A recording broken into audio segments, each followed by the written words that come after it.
Bos días a todas e a todos. Hoxe facemos a presentación dun novo proxecto de colaboración entre o Concello de Teo e a Universidade de Santiago de Compostela, neste caso co Laboratorio de Radon de Galicia, no marco do que sería un proxecto máis amplio que o Teo Sostible, no que levamos bastantes anos traballando en diferentes medidas de sostenibilidade, economía eléctrica, con todo tipo de proxectos, sobre todo tamén o máis importante de pobreza enerxética.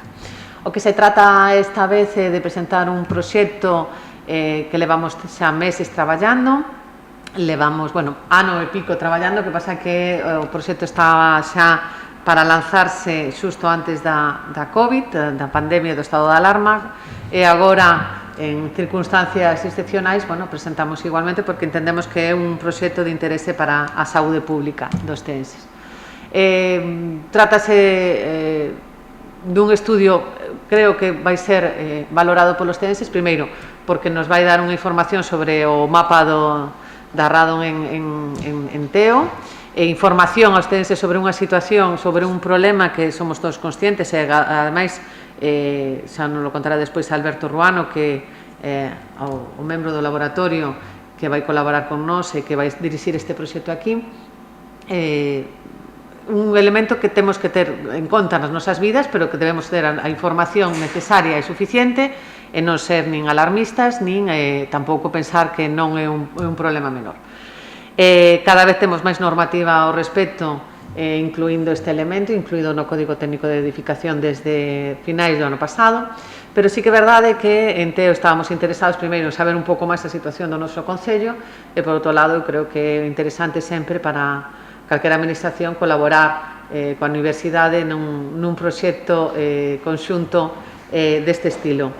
O que se vai tratar é de facer un estudio do que lanzamos a súa inscripción vai ser desde o 5 ao 25 de outubro. Ten que ter unha serie de características as persoas que se queran apuntar. Primeiro, teñen que estar censados no Concello, somos todos conscientes de que temos moita vivenda unifamiliar de segunda residencia, entendendo que este estudio debe ir sobre todo enfocado aos veciños empadronados no noso Concello. Por outro lado, teñen que ser propietarios de vivenda unifamiliar ben illada, ben adosada, que as vivendas con soto terán preferencia, e, por outro lado, teñen que amosar claramente o seu desexo de coñecer a concentración de radon. Son 180 vivendas que se vai ter por orde vai se meter no estudio por orde de chegada das mesmas ao rexistro do Concello de Teo. Os resultados das medicións van a ser totalmente confidenciais e sobre a forma da medición o que significa este estudio para a Universidade, para o Laboratorio do Radon, pois temos a Alberto Ruano, que é o encargado do proxecto e que paso a darlle palabra. Hola, bons días. Antes de nada, pois quería agradecer ao Concello de Teo pois esta iniciativa de medición de radon nas vivendas. Tamén dicir que, é un proxecto pioneiro, porque é un concello galego, pois que saibamos é o primeiro que se preocupa en coñecer os niveis de radon de cara a saber o que poden ter os veciños pois nas súas casas. Non é que Teo teña máis concentración de radon que outros concellos de Galicia, senón que o que ocorre que, segundo o Consello de Seguridade Nuclear, pois o 70% de toda a superficie galega da comunidade autónoma pois ten concentracións elevadas de radon. Polo tanto, pensamos que este é unha iniciativa moi interesante, moi novedosa tamén, que ven de desenrolar un pouco o que estános a dicir a Directiva Europea da Protección frente a radiacións ionizantes, que deixa un pouco de marxe os concellos e administracións públicas para desenrolar aquilo que pense que é pertinente de cara a caracterización do radon. Decir que o radon está asociado causalmente co cancro de pulmón, pero, como moi ben dicía a conselleira, pois é un contaminante máis dos que hai, neste caso, no interior das vivendas. Suliñar que o primeiro factor de risco do radón é o consumo do cancro de pulmón e o consumo de tabaco, e logo viría o radón. Se hai alguén que pensa que por ter concentracións elevadas de radón no seu domicilio necesariamente ten que desenrolar un cancro de pulmón, isto non é verdade, senón que o primeiro que debería de pensar é non fumar, e o radón é algo máis que atopase no ambiente, como quen vai moito á praia, significa exposición á radiacións ionizantes, pero afortunadamente temos maneiras de, unha vez que saibamos se hai concentracións elevadas, temos maneiras de reducir esa concentración de radón. Eu quería destacar que, mentres que o Concello vai facer a selección desas vivendas segundo orde de solicitude, o Concello, firmando unha autorización de cesión de datos para o noso laboratorio, o que nos imos facer a continuación é enviar os participantes 2 medidores de radón ao seu domicilio,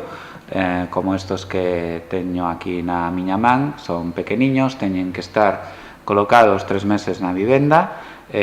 principalmente un deles no dormitorio principal e outro na sala de estar ou na salita onde se pase maior tempo, porque así caracteriza mellor a exposición dos participantes. Isto é totalmente inocuo, en unha serie de plásticos especiais, nada máis. Con estes resultados, logo enviarémolos confidencialmente a todos os participantes,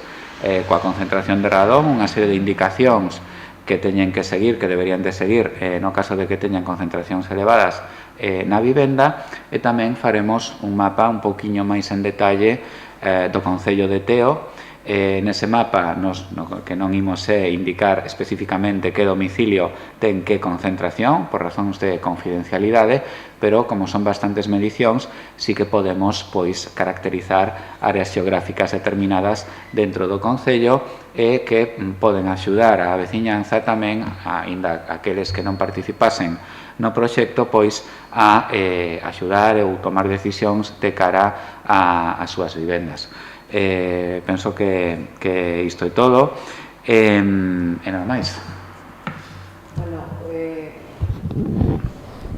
Unha vez obtidos os datos, enviaránse aos veciños. A idea é facer despois unha especie de información aos veciños no caso de medicións elevadas, para que saiban que se pode facer. Si que é verdade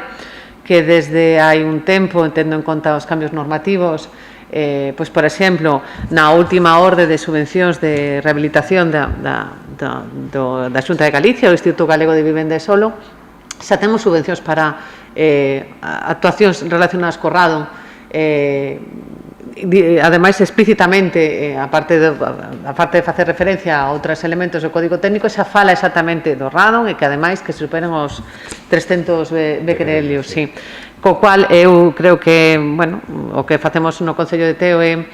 facer ese paso intermedio para que os veciños e as veciñas de Teo saiban o que poden encontrarse, ou neste caso os 180 vivendas o que teñen nas súas vivendas unifamiliares, e despois que tomen a decisión. É verdade que hai medidas moi simples, como, por exemplo, sempre se falamos da ventilación, non?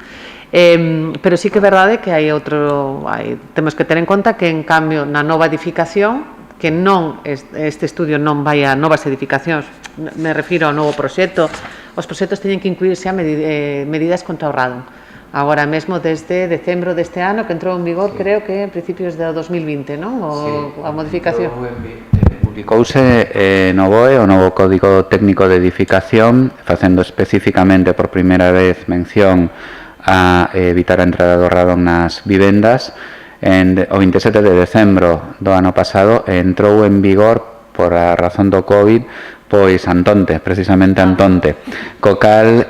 toda nova vivenda situada en zona de risco, prácticamente toda Galicia zona de risco, ten que ter as medidas axeitadas para evitar a entrada e acumulación do radón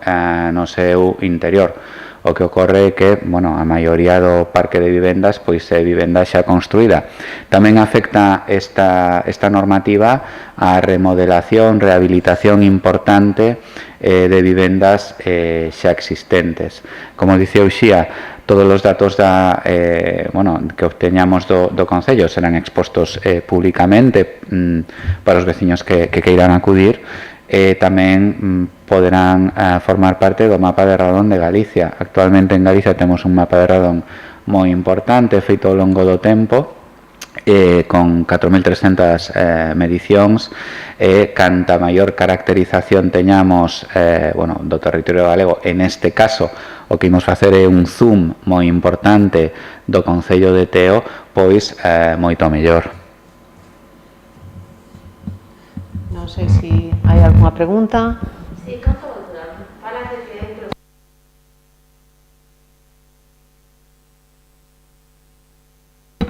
Sí. Canto se tarda en facer as medicións por vivenda?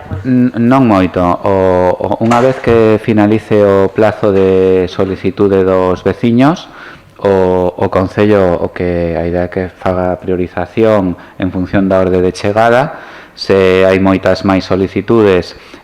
o protocolo que contempla é fundamentalmente vivendas unifamiliares, e se hai que priorizar aquí tamén priorizarse por vivendas que teñan soto, porque aquelas vivendas que teñan soto, pois estamos falando dun gas que principalmente provén das rochas da corteza terrestre, e pode entrar nese soto e de ali difundir o resto da vivenda. Unha vez que se faga esa priorización, que penso que non debería de tardar moito, ao mellor estamos falando a mediados de novembro,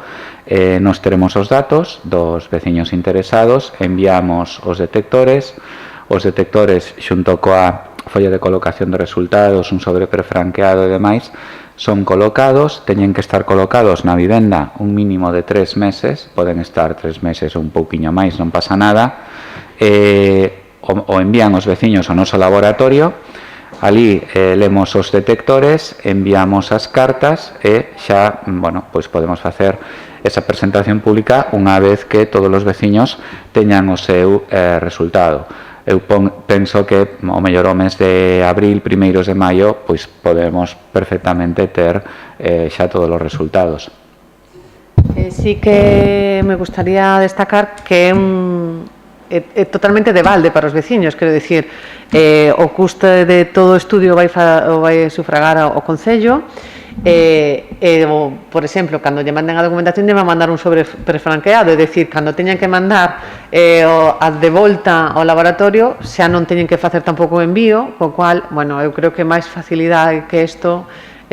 xa non podemos facer, se era o interese do Concello. Si nós, mira, temos un contrato de 9.300 euros máis un 21% de IVA, son 13.600 euros. Entón, entendemos que a nosa idea era facer todo isto no ano 2020, apareceu a COVID e se paralizou o mundo, entón agora entendemos que no primeiro semestre do ano 2021 teríamos acabado totalmente o proxecto con resultados, e se podemos, nalgún caso, estaba dentro da nosa idea, era facer algún tipo de charla, incluso se podemos, o que pasa que agora mesmo pensar en charlas é un pouco aventurado, e pensaremos que según vayan as circunstancias para en primavera facer charlas para que os veciños coñezan un pouco máis do tema do radon. Bueno, pois moitas gracias.